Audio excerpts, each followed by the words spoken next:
Siyabonga Mahede, siyabonga wena izwi, siyabonga wena qiniso, siyabonga mngani wethu. Uthembekile, akekho uNkulunkulu onjengawe. Uthembekile nangalesi sikhathi. Uyaphila, akekho ongafaniswa nawe.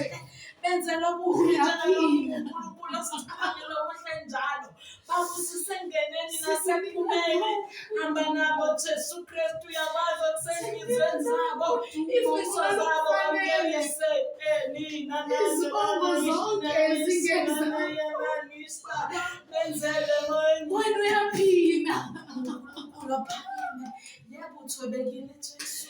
Siyabonga uyaphila.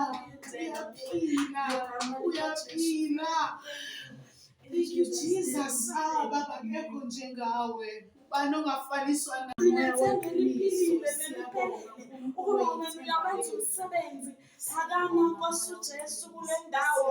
Phakama eSouth Africa yonke Moya Engcwele. Siyamkhuleka ngisho ugovernment osiphethe ngoba inqumo ayithathayo ziyasithinta lathi singabantu. Ayithatha indawo yakho Baba, siyabonga.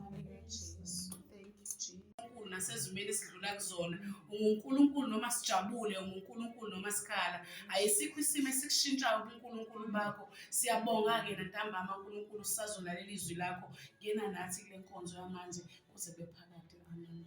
Thina asikwazi kufanele sikudilive kodwa sizifisa ukukhuluma inhliziyo yakho nantambama uNkulunkulu wethu. Sifisa ukuthi kube izwi lakho uNkulunkulu elihamba liyofinyelela kulowa nalowa mlaleli okudingayo ngalesi sikhathi moya weqiniso. Siyazi ukuthi Baba ngeke safinyelela ngesandla sethu kodwa wena uNkulunkulu wethu wenzile ukuthi kube khona na umsakazo ukuze wonke umuntu kufinyeleleke kuyena. Baba oyingcwele, Baba onothando, uvula leyandlebe, uvule nengqondo uNkulunkulu ukuthi noma ngabe kuvimbanisile izimo kodwa wena uNkulunkulu ukliyerishe ngomoya wakho weqiniso ukuze umntwana wakho ngamunye kuleso simo abhekene naso.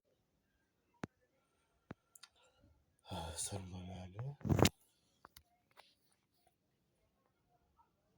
Ngicela uyifihle igama.